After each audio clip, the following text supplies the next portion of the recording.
Hi folks, Matt Easton here, Schola Gladiatoria. So a point that comes up often, questions raised to me but also comments underneath my videos, is the question of adaptability from knowing how to use one weapon to suddenly having to use a different weapon.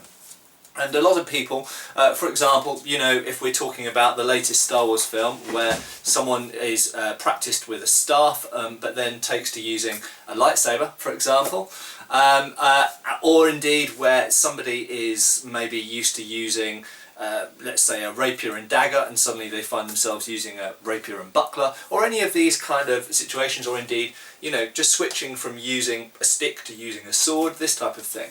And a lot of people, I guess, are coming from the standpoint of, rather than necessarily practicing martial arts, of maybe playing computer games or role-playing games, or indeed watching movies, where there seems to be a prevailing attitude that you specialise in a very specific weapon. So, for example, you have like a weapon skill, and my weapon skill is longsword, and I am excellent with a longsword, but I don't know how to use a sabre, or I don't know how to use a rapier, or I don't know how to use a quarterstaff. And this is very much a role-playing and computer game and movie mindset. It actually doesn't relate very accurately to reality. In reality, the majority of what you learn when you're learning to use a weapon is actually not so much purely focused on that weapon, but is actually fighting fundamentals.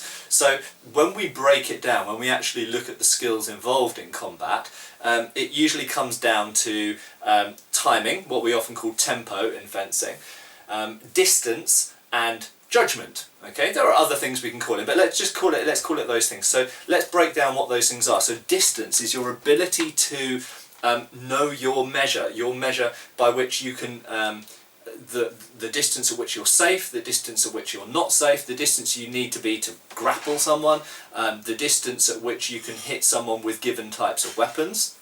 Then if we look at tempo and timing, well, that's very much to do with human movement, and it takes a certain amount of time to do certain things, whether it's to step or to lunge or to turn or to guard or cut or thrust, or these things take a tempo, take a fencing time. And there are certain things you can do, a certain number of things within one fencing tempo, but you can't do more than that. So it's a sense of knowing what you can and can't do within a certain amount of time, and also knowing what your opponent can do and how your actions fit in with their actions. So if they're in the process of stepping and hitting you, whether it's with a fist or a knife or a sword or a stick, it doesn't matter. If they're in the process of stepping and hitting you, in that tempo you have the time to step and defend, for example, or step and countercut. So understanding how this kind of the fundamental time breaks down in a combat. So we've got distance and tempo, and those two things are inextricably linked. And then finally, judgment. And judgment is more difficult to define, but is essentially those two things, your distance and your timing, your tempo, built into a sense of understanding what the opponent can and can't do, and what also reading their body language, what they're likely to do, whether what they're doing is a feint attack, a false attack, or a real attack, reading the shifts in their balance and their body motion, seeing whether they're moving forwards or whether they're about to turn, or and judgment in terms of the, you know, it's often likened to chess with swords, also understanding playing tricks and playing mind games with your opponent. That can even come down to really subtle things, like you know, where you look and how you shift your balance and your body weight to make it look like you're doing one thing and then doing something else, and tactics and things like this, looking about where is the sun in their eyes, how can you get the sun in their eyes, if it's raining, is the rain coming into their face or is it coming onto the back of the head, which is fine, looking at the lie of the land, is it slippery, blah blah blah. So all of these factors come into judgment. Essentially it's using your brain to the maximum of its ability to give you the advantage in the fight. So essentially timing, distance and judgment. And if your timing, distance and judgment is highly developed, but you mostly fight with a longsword, if you suddenly find yourself in a situation where the only sword available is a one-handed sword or is a quarterstaff, then you still have, despite the fact that weapon may not be hugely familiar to you, It can be used in many of the same ways as the longsword. A lot of the fundamental principles are the same, but you still have a highly developed sense of timing, distance and judgment. An example in my own training, in my own HEMA at the moment, is that I'm trying to get a little bit better at sword and buckler. And being quite frank with you guys, I suck at sword and buckler. When I say that to people, in fact this happened last Friday in training, I said to a training partner of mine, Darren, shout out to Darren, I said, you know, I really suck with sword and buckler, and he sort of, he implied that I didn't suck and that I was, you know, I was still fairly competent, and I said, yeah, but I might be a competent or fairly experienced fencer. In other words, I can bring my sense of timing, distance and judgment into it, but actually I don't really feel like I know what I'm doing with the sword and buckler itself. I don't feel like I'm moving in the right way with the sword and buckler, and I don't feel comfortable and confident with those weapons. However, yes, inside my head and inside my body, I still fundamentally know what I should be doing.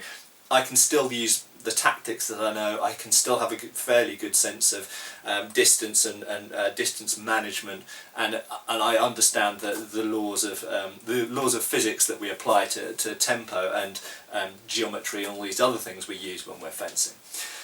So the fact is, if you're experienced, if you're a very experienced fencer, if we just ignore the weapon, and it could even be a boxer or a wrestler, although I kind of think fundamentally there's a bit of a dividing line between using weapons and being unarmed, because the distance is so different, and of course the fact that in boxing or wrestling you might strike or offend the opponent many times to put them out of action, whereas usually with a sword or a knife or certainly other sharp weapons, often just one good hit might incapacitate or badly wound the person, whereas that doesn't generally happen in unarmed martial arts. In unarmed martial arts you've usually got to hit someone or crack a number of their joints or do various things to them in order to put them out of action. So I think there's a bit of a divide on that, and that changes the distance play. Obviously the distance as well is a lot closer with unarmed martial arts, but in unarmed martial arts, fundamentally, if you're an experienced fencer, then you can bring that to all sorts of weapons, and a good example of that is spear.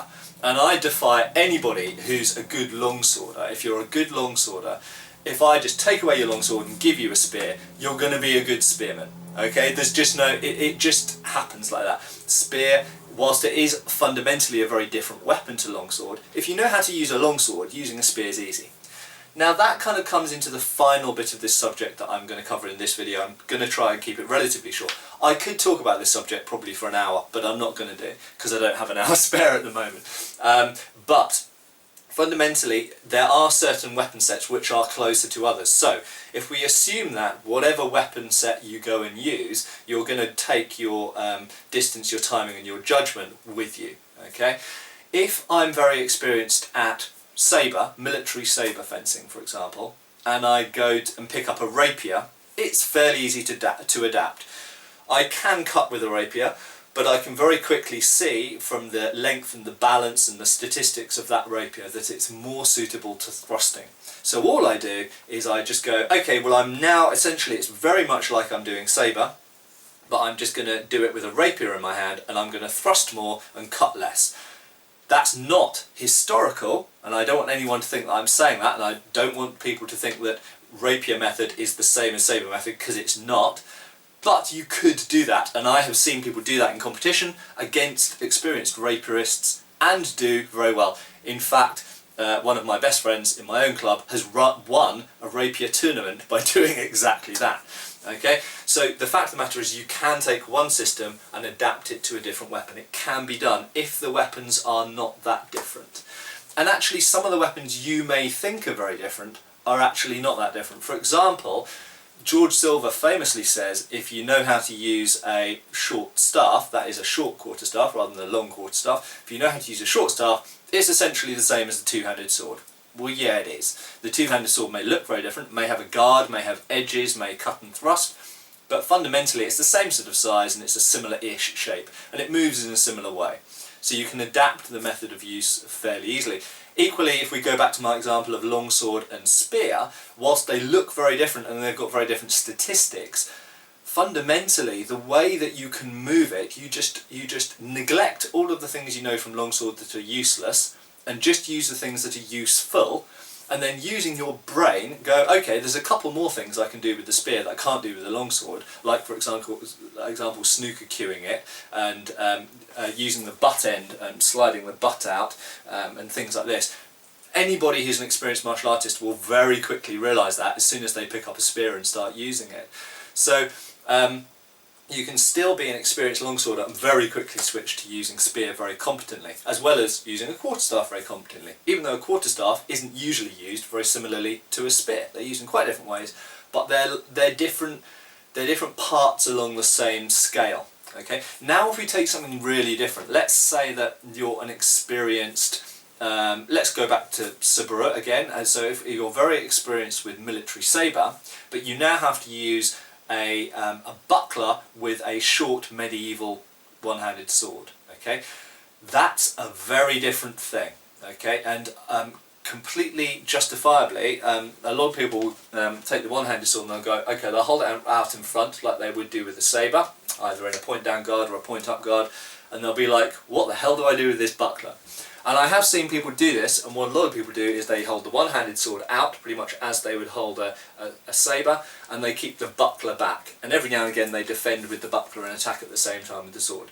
There are a number of problems with this. Number one, you're not really utilising the maximum usefulness of that buckler by keeping it back. A small shield doesn't work very well when it's close to your body. It works better when it's held far away from your body. Okay, that's the first thing. In terms of the sword, if you don't have an enclosed or complex hilt on your weapon, holding it forward all the time is generally speaking not a very good idea, because you're going to get hit in the hand a lot. Even if you're doing it deliberately as a feint, so that when someone hits you with your hand you slip the hand and then hit them back, even if you do that, it's a very risky tactic to do, leaving the hand stuck out front a lot if there's nothing protecting the hand, either a handguard or gauntlets. Okay? So very quickly that person, when they start practicing, will go, okay, my hand's getting hit a lot, so I'm going to bring my hand back here. And I can still do all the same defences and all the same attacks as I was doing in sabre, but I'm going to keep my hand back so my hand's safer. And suddenly we start to get positions that look more like medieval swordsmanship, because the hand's either back here, look, we've got guardia di alta, posta di donna, posta di finestra, we've got all of these guard positions here, and then you might think, okay, sometimes I'm going to put the hand over here. You've now got guardia di sopra braccio from Bolognese, or guardia di what's that called? Supra braccio, underarm, so which I think is prima custodia from 133. So you start to naturally get the guard positions that you actually find in medieval and Renaissance sources, and then you start to think, okay, well this buckler, you very quickly realise it's more effective if I hold it out there, or if I move it in such a way that as I move my hand forward, I move the buckler with it. So you start to realise the natural and logical ways of using these weapons, using your sort of martial arts knowledge and experience and engaging your brain in it. Okay, and that's not to say they're the only ways of using a sword and buckler. In fact, there's never only one way of using a weapon or weapon set. There's usually multiple ways, and that can make sense. So if we take the sword and buckler example, if we look at I-33 or 133, then very often the sword and buckler will extend with each other as the actions are happening, whereas if we look at Bolognese sword and buckler, the buckler is usually held out in front at arm's length and the sword moves around it. Okay, so it's a different way of engaging the buckler. But what we are doing, there's common features there. What we are doing is we're very often protecting the line to the sword hand, so we're protecting the sword arm, and we're keeping the buckler extended when it needs to be extended. Okay, so you can adapt to different weapons, but yes, some weapons, if your experience is in one weapon set, for example, say you do Kenjutsu, it's very easy to switch from Kenjutsu to longsword. Yes, there are some things you can and can't do. The longsword is longer, you might find that awkward. The longsword has two edges, so it's got false edge cuts when the katana doesn't, so you might not use those to begin with because you might not think to use them. But if you look at it and go, hold on, this has got two edges, I can do that and that without turning the blade, then lo and behold, you're suddenly doing longsword techniques. So there are some weapons that it's easy to adapt, by and large, from something like Kenjutsu to medieval German longsword, for example. It's fairly easy transition to make. But I would also argue that if you engage common sense and bringing forward your martial arts experience, especially of timing, judgment and distance, into it, then it's not that difficult either to switch from really quite different weapons to each other if you look at the weapon and consider what has to change, what you have to change about your technique. So to conclude, I would say that all martial arts essentially come down to timing, distance and judgment. They're the foundations, they're the underlying important things that regardless of what weapon you're using, you will take those with you. Okay? And then finally we've got technique. And technique changes with weapons, and technique isn't always constant to a weapon, so there isn't only one way to use a rapier. There are many ways of using rapiers, okay? Really technique is a question of you deciding how you prefer to employ that weapon. It doesn't mean it's the correct way to employ that weapon. There might be many correct ways of employing it. So there we go, folks. I hope that gives a kind of insight into my views on adaptability between my experience in, or anybody's experience in, one weapon and suddenly picking up another weapon. And I myself have fought in tournaments a couple of years ago in Italy, for example, where I had to use various weapons that I had literally never used. Certainly not, if I had used, I'd only picked them up once or twice. I'd certainly never used them in competition before, because it was a random assignment of weapons each time you fought. And it was a huge amount of fun. It was a huge mental challenge. It was without question the most fun tournament I've ever fought in, and I did okay. Well, I got a bronze medal actually. I came third out of quite a large number of people, which was partly luck who I was drawn against, and partly luck in terms of which weapons I was designated randomly. But the point is that very often you can, if you're fairly experienced and you're fairly experienced with weapons, you can quickly adapt to a different weapon set based on what you know. You base it on what you know and you add a little bit of imagination to it. Cheers, folks! Thank you for watching. Please subscribe, follow us on Facebook. You can buy t-shirts through Spreadshirt, support us on Patreon or follow us on Pinterest. Thank you.